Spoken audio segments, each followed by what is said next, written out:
नमस्कार साथियों, हिंदी साहित्य परिवार में आपका हार्दिक अभिनंदन है। आज आपके समक्ष सामाजिक उपन्यासकार और उपन्यास को लेकर मैं आ रही हूँ। प्रेमचंद्र पूर्व सामाजिक उपन्यासकारों में पंडित श्रद्धाराम फुलोरी, श्री बालकृष्ण भट्ट, ठाकुर जगमोहन सिंह, लाला श्रीनिवास दास, श्री लज्जाराम मेहता, श्री राधा कृष्ण दास, श्री किशोरी लाल गोस्वामी, श्री अयोध्या प्रसाद सिंह उपाध्याय, श्री वरदनंदन सहाय तथा श्री मनन द्विवेदी प्रमुख है। पंडित श्रद्धाराम फुलोरी ने एक ही उपन्यास भाग्यवती लिखा था। पंडित जी मुख्यतः धर्मोपदेशक थे, अतः उन्होंने भाग्यवती के रूप में ऐसी पोथी हिंदी भाषा में लिखी कि जिसके पढ़ने से भारत खंड की स्त्रियों को गृहस्थ धर्म की शिक्षा प्राप्त हो। यह ग्रंथ सुगम हिंदी भाषा में लिखा गया है। पंडित बालकृष्ण भट्ट के दो उपन्यास हैं, नूतन ब्रह्मचारी और 100 अजान एक सुजान प्रसिद्ध हैं। नूतन ब्रह्मचारी में महाराष्ट्रीय ब्राह्मण विठराव के पुत्र ब्रह्मचारी विनायक के सरल व्यवहार के प्रभाव से डाकुओं के सरदार का हृदय परिवर्तन दिखाया गया है। यह विद्यार्थियों को चारित्रिक शिक्षा देने के लिए लिखा गया है। 100 अजान एक सुजान युवकों के लिए लिखा गया है, जिसमें अवध प्रांत के अनंतपुर निवासी परम धार्मिक सेठ हीरा चंद्र के दो पुत्र रिधिनाथ और निधिनाथ अजानों के फेर में पड़कर विलासी जीवन व्यतीत करते हैं। उसका शिक्षक चंद्रशेखर कुछ दिनों के लिए उनका साथ छोड़ देता है। अंततः रिधिनाथ और निधिनाथ जालसाजी के अपराध के पकड़े जाते हैं और चंद्रशेखर आकर उन्हें बचाता है। यह उपन्यास परीक्षा गुरु की परंपरा में रखा जा सकता है। ठाकुर जगमोहन सिंह का श्यामा स्वप्न, श्यामा और श्याम सुंदर की प्रणय कथा का एक काल्पनिक चित्र है। इसमें मध्यकालीन प्रेम कहानियों के सभी उपकरण, सखी दूती, प्रेम पत्र, मिलन, विरह आदि विद्यमान है। इसके जीवन वर्णन संस्कृत कवियों की स्मृति सजीव कर देते हैं। काल्पनिक होते हुए भी श्यामा स्वप्न की कहानी ब्राह्मण कुमारी और क्षत्रिय कुमार के प्रणय संबंध की संभावना की ओर संकेत करके नव्य समाज की नवीन मान्यताओं का प्रतिनिधित्व करती है।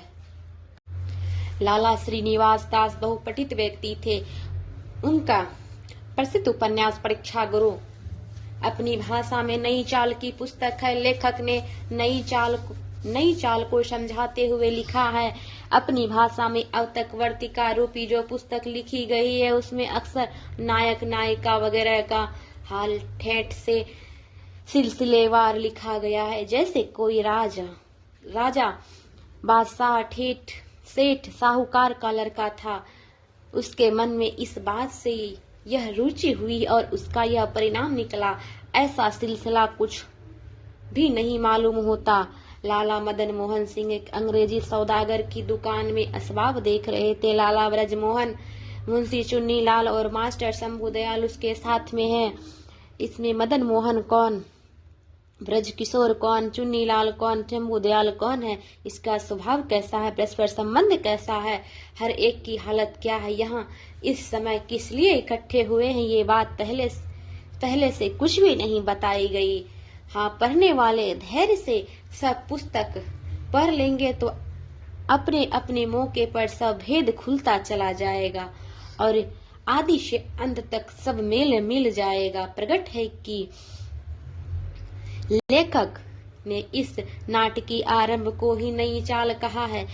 रचना की यह नई चाल उसने अंग्रेजी उपन्यासों से प्रेरित होकर अपनाई होगी। उसमें स्वयं भी Spectators, Lord Bacon, Goldsmith, William Cowper आदि के पुराने लेखों से सहायता लेने की बात कही है। इस प्रकार तकनीक की नवीनता की दृष्टि से निश्चय ही परीक्षा गुरु हिंदी का प्रथम अंग्रेजी ढंग का मौलिक उपन्यास है। इस उपन्यास में दिल्ली के एक कल्पित रईस लाला मदन मोहन का स्वाभाविक चित्र उतारा गया है। लाला मदन मोहन सिंह रईस आदमी है। उसका जीवन झूठे खुशामदियों के बीच भोग विलास में व्यतीत होता है। उसके मित्र लाला ब्रज किशोर वकील हैं। ये विवेकशील और चरित्रवान व्यक्ति हैं। जीवन में अनेक कठिनाइयों को झेलने के बाद लाला ब्रज किशोर के प्रयत्न से लाला मदन मोहन सही रास्ते पर आते हैं। लेखक के अनुसार जो बात 100 बार समझाने में समक्ष में नहीं आती है,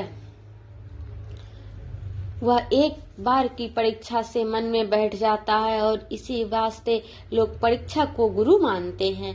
इसी आधार पर लेखक ने अपनी इस कृति का नाम परीक्षा गुरु रखा है। यह रचना उपदेश प्रधान है।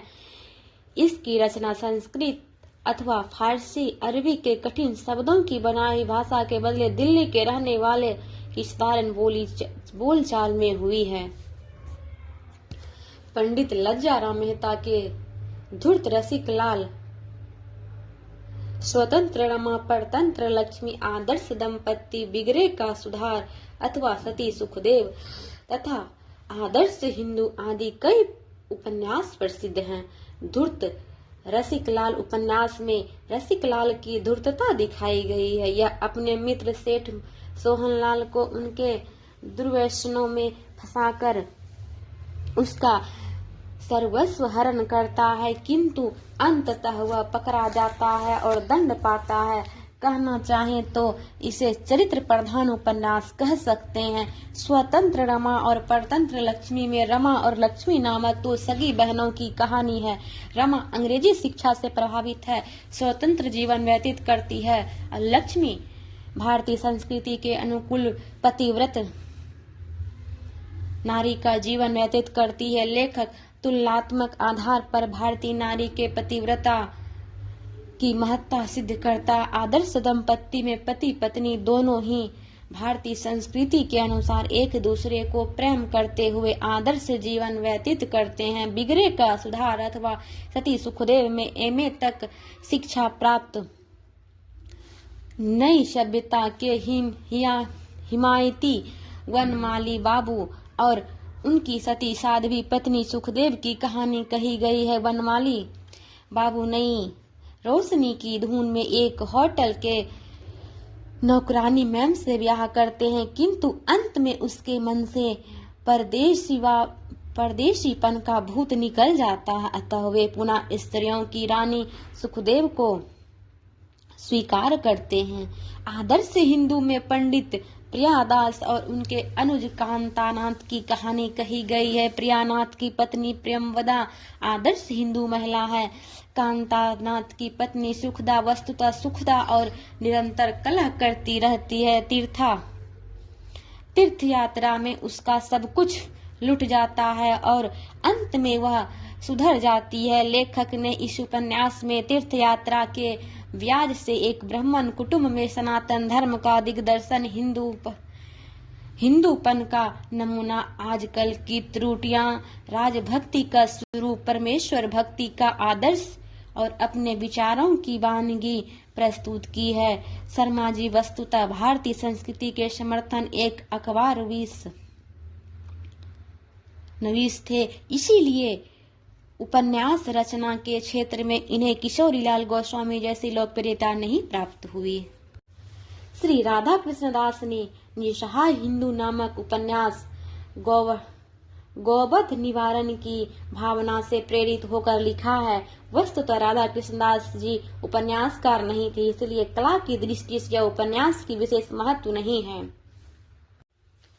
श्री किशोरीलाल गोस्वामी प्रेमचंद्र पूर्व युग के सर्वाधिक महत्वपूर्ण उपन्यासकार हैं। इनका जन्म काशी में सन 1865 ईस्वी में हुआ था। इनके नाना कृष्ण चैतन्य भारतीय हिंदू हरिश्चंद्र के साहित्यिक गुरु थे। ये निम्बार्क संप्रदाय के अनुयायी थे। इनके विचार सनातन हिंदू धर्म के अनुकूल है। इन्होंने सब मिलाकर 65 उपन्यास लिखे हैं। इनके सामाजिक उपन्यासों में त्रिवेणी वो सौभाग्य श्रेणी, लीलावती वो आदर्श सती, स्वर्गीय कुसुम वो कुसुम कुमारी, राजकुमारी, चपला वो नव्य समाज, पुनर्जन्म वो शौत्यादाह, माधवी माधव वो मदन मोहिनी, अंगूठी का नगीना आदि प्रसिद्ध है। त्रिवेणी वो सौभाग्य श्रेणी में मनोहर दास नामक एक धर्मात्मा व्यक्ति की कहानी है। मनोहर दास नौका डूबने की दुर्घटना के कारण अपनी गुणवती पत्नी त्रिवेणी से विमुक्त हो जाती है। शोक संतप्त होकर वह सन्यासी का जीवन व्यतीत करता है। 3 वर्ष बाद त्रिवेणी के तट पर कुंभ मेले के अवसर पर वह अपनी पत्नी और ससुर को पुनः प्राप्त करता है। उनका जीवन फिर सुखमय हो जाता है। लीलावती, यह आदर्श सती में लीलावती और कलावती नामक 2 स्त्रियों की कहानी है। लीलावती सती साध्वी स्त्री और किशोरीलाल से प्रेम करती है। लीलावती की दूर की बहन कलावती नव जीवन की चमक दमक से प्रभावित है। वह लंपट बाल कृष्ण के साथ भागकर सिविल मैरिज करती है। उसकी वासना अतृप्त रहती है और अवसर देखकर वह नौकर के साथ भाग जाती है। उसके जीवन में यही क्रम चलते रहता है। अंततः घृणित रोग से पीड़ित होकर वह यमुना में कूदकर आत्महत्या कर लेती है। लेखक ने इस प्रकार नवीन सामाजिक जीवन की विडंबना दिखाई है। स्वर्गीय कुसुम और कुसुम कुमारी की नायिका कुसुम कुमारी बिहार के एक बड़े जमींदार कर्ण सिंह की बेटी है। देवदासी प्रथा के अनुसार उसे देव मंदिर में अर्पित कर दिया गया है। उसे एक वेश्या खरीद लेती है और संगीत नृत्य की शिक्षा दिलवाकर वेश्यावृत्ति के लिए बाध्य करती है। कुसुम कुमारी को वेश्या जीवन से आंतरिक घृणा वह कहती है कि संसार में यदि सचमुच किसी का जीवन मरने से करोड़ दर्ज बुरा है तो वो है वेश्याओं का। वेश्या जीवन के गहरे दर्द को सामने लाने वाला यह संभवतः हिंदी का पहला उपन्यास है। राजकुमारी उपन्यास में भाग्य चक्र कुछ ऐसा चलता है। मुंगेर के जमींदार हीराचंद्र की पुत्री कुसुम कुमारी पैदा होते ही उसके दीवान के घर पहुंच जाती है और दीवान साहब का पुत्र मानिक जमींदार के यहाँ पहुंच जाता है। कुछ दिनों बाद राजा साहब को कैद कर लेता है और स्वयं राजा बन बैठता है। कालांतर में उसकी कुटिल नीति का भेद खुलता है। लाट साहब की सहायता से राजा साहब मुक्त होकर मानिक और कुसुम कुमारी का ब्याह हो जाता है। कुसुम कुमारी वस्तुतः राजकुमारी है, इसीलिए उपन्यास का नाम राजकुमारी रखा गया। चपला वो नव्य समाज चित्र पर्याप्त बड़ा और अपने समय का बहुचर्चित उपन्यास है। इसे बांग्ला के नवबाबो विलास की परंपरा में रखा जा सकता है। उपन्यास की मुख्य कहानी राजा अनादा किशोर के परिवार से संबंध रखती है। राजा साहब के 2 पुत्र हैं, कमल किशोर और ब्रज किशोर। बाबू हरप्रसाद का एक दूसरा परिवार है। उनकी 3 बहनें हैं, कामिनी, चपला और कादम्बिनी। कमल किशोर दुष्ट प्रकृति का व्यक्ति है। वह नव्य समाज का प्रतिनिधित्व करता है। ब्रज किशोर आचरणशील व्यक्ति है। उसका ब्याह कादम्बिनी से हुआ है। कमल किशोर एक दिन चपला को उसके घर से उड़ाकर अपने तिलस्मी मकान में बंद कर देता है। चपला का ब्याह घनश्याम नामक एक युवक से होने वाला था। कमल किशोर अपना मार्ग एकदम साफ देखने के उद्देश्य से उसे भी पकड़वा कर बंद कर देता है। कमल किशोर के सारे दुष्ट प्रयत्न के बावजूद चपला अपने सतीत्व पर अडिग है। अंततः कमल किशोर के दुष्ट कृत्यों का भंडाफोड़ होता है।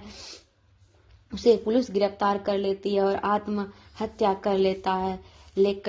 लेखक के 2 प्रतिपाद है। एक तो यह कि नवीन समाज का वातावरण अवांछित है क्योंकि वह कमल किशोर जैसा व्यक्तियों को जन्म देता है। दूसरा यह कि ईश्वर प्रत्येक व्यक्ति को उसके कर्म का फल अवश्य देता है। पुनर्जन्म या सौत या दाह में अयोध्या के प्रतिष्ठित जमींदार सज्जन सिंह की पत्नी सुशीला आत्माभिमानी और कुटिल स्वभाव की है। सज्जन सिंह एक अन्य स्त्री सुंदरी को प्यार करते हैं जो अंततः विनम्र और मृदु स्वभाव की है। सुशीला को पति पर संदेह है और घर में इसी प्रश्न को लेकर आए दिन कलह मचती रहती है। सुंदरी सुशीला के मार्ग पर कांटा नहीं बनना चाहती है। वह अंततः काल तक प्रतीक्षा करने के लिए प्रस्तुत है। सुशीला जब सुंदरी के शील से परिचित होती है तब वह स्वयं आग्रह पूर्वक सुंदरी का ब्याह सज्जन सिंह से उसी प्रकार करा देती है जिस प्रकार वासव दत्ता ने रत्नावली का उदयन से कराया था। लेखक की संपत्ति है कि सौतीने सुशील और सुंदरी का सा बर्ताव करे, पुरुष सज्जन की भांति दक्षिण नायक सा आचरण करे। माधवी माधव या मदन मोहिनी उपन्यास में धर्म से अर्थ, काम और मोक्ष तीनों की सिद्धि दिखाने की चेष्टा की गई है। मुख्य कथा नायक माधव और नायिका माधवी के प्रेम विवाह की है। मदन उपनायक और मोहिनी उपनायिका है। इनकी जोड़ी भी आदर्श है। इन सभी पात्रों का विवाह धर्मानुसार होता है। लेखक ने इस आदर्श पात्रों के विवाह में बाधा डालने वाली अधर्मी पात्रों का सुखद अंत दिखाकर धर्म और नीति की श्रेष्ठता प्रमाणित की है। अंगूठी का नगीना उपन्यास में मदन मोहन और लक्ष्मी के मर्यादित प्रेम की कहानी वर्णित है। राम शरण खलनायक है। वह स्वयं लक्ष्मी को प्राप्त करना चाहता है। अंततः सच्चे प्रेम की जीत होती है और लक्ष्मी मदन मोहन को प्राप्त होती है। इस उपन्यास के अतिरिक्त प्राणिनी परिणय सुख सरवरी प्रेममयी चंद्रावती वो कुलटा कोतूहल चंद्रिका वो जराव चंपा कली तरुण तपस्विनी कुटिलवासिनी इंदुमती वो वन विहंगिनी और लावण्यमयी आदि इसके अन्य प्रसिद्ध सामाजिक उपन्यास है। गोस्वामी जी ने प्राय सभी उपन्यास स्त्री प्रधान है और उनके प्रेम के विविध रूपों का चित्रण मिलता है। उन्होंने यदि एक ओर सती साध्वी देवियों के आदर्श प्रेम का चित्रण किया है तो दूसरी ओर साली बहनोई के अवैध प्रेम, विधवाओं के व्यभिचार और वेश्याओं के कुत्सित जीवन, देवदासियों की विलास लीला आदि का सजीव अंकन किया। ऐसा दिखाने में आपका उद्देश्य यह रहा है कि पाठक नरकी और आदर्श जीवन चित्रों को एक साथ देखकर अपने आचरण को उज्जवल बनाने की चेष्टा करेंगे। विचारों से आप सनातन धर्मी और प्राचीनता प्रेमी है। नव्य समाज के प्रति आप न्याय नहीं कर सके, फिर भी तत्कालीन समाज की एक प्रतिनिधि मनोवृत्ति को समझने के लिए आपके उपन्यासों का अध्ययन आवश्यक है। प्रेमचंद्र पूर्व उपन्यासकारों में निर्विवाद रूप से आपका स्थान सर्वाधिक महत्वपूर्ण है। जिस समय किशोरीलाल गोस्वामी एक खास तरह के रोमांचक उपन्यास लिख रहे थे, उसी समय हिंदी उपन्यासों में कस्बों और ग्रामीण अंचलों में उगते हुए मध्य वर्ग और शहरों के तत्कालीन रईसों के जीवन की धड़कने की सुनाई पड़ने लगी थी। श्री ज्ञानचंद्र जैन ने इस तरह के दो उपन्यास भुवनेश्वर मिश्र कृत घराऊ घटना और जैनेन्द्र किशोर कृत गुलेनार आदि का विस्तृत परिचय दिया है। घराऊ घटना के कथानायक झगरूलाल ग्रामीण अंचल के निवासी थे। थोड़ी अंग्रेजी पढ़कर अदालत में आलमगिरी करने लगे थे। उपन्यास उनके घरेलू जीवन के यथार्थ चित्रण से जीवन को उठाकर इसके जीवन में ज्ञानचंद्र की टिप्पणी ध्यान देने योग्य है। मैं इतना ही कह सकता हूँ कि आंचलिकता का रंग लिए हुए 1890 ईस्वी के दशक में लिखा गया एक सामान्य मध्यवर्गीय जीवन के घरेलू जीवन का इतना सजीव और यथार्थवादी चित्रण करने वाला कोई दूसरा उपन्यास मुझे प्रेमचंद्र पूर्व के लिखे उपन्यासों में नजर नहीं आया। जैनेन्द्र किशोर कृत गुलेनार की कथा भूमि बनारस है। गुलेनार अल्फ्रेड थिएट्रिकल कंपनी में काम करने वाली कलकत्ते की वेश्या है। कथानायक बनवारी लाल बनारस के एक रईस का लड़का है। कंपनी बनारस में नाटक दिखाने आती है और बनवारी गुलेनार के चक्कर में पड़कर अपना सब कुछ खो देता है और उसकी पतिव्रता पत्नी आत्महत्या कर लेती है। उपन्यास में तत्कालीन बनारस शहर और उसमें रहने वाले रईसों के जीवन का बड़ा ही सजीव यथार्थ चित्रण किया गया है। श्री अयोध्या सिंह उपाध्याय के ठेठ हिंदी का ठाठ देववाला और अधिखिला फूल दो सामाजिक उपन्यास लिखे हैं।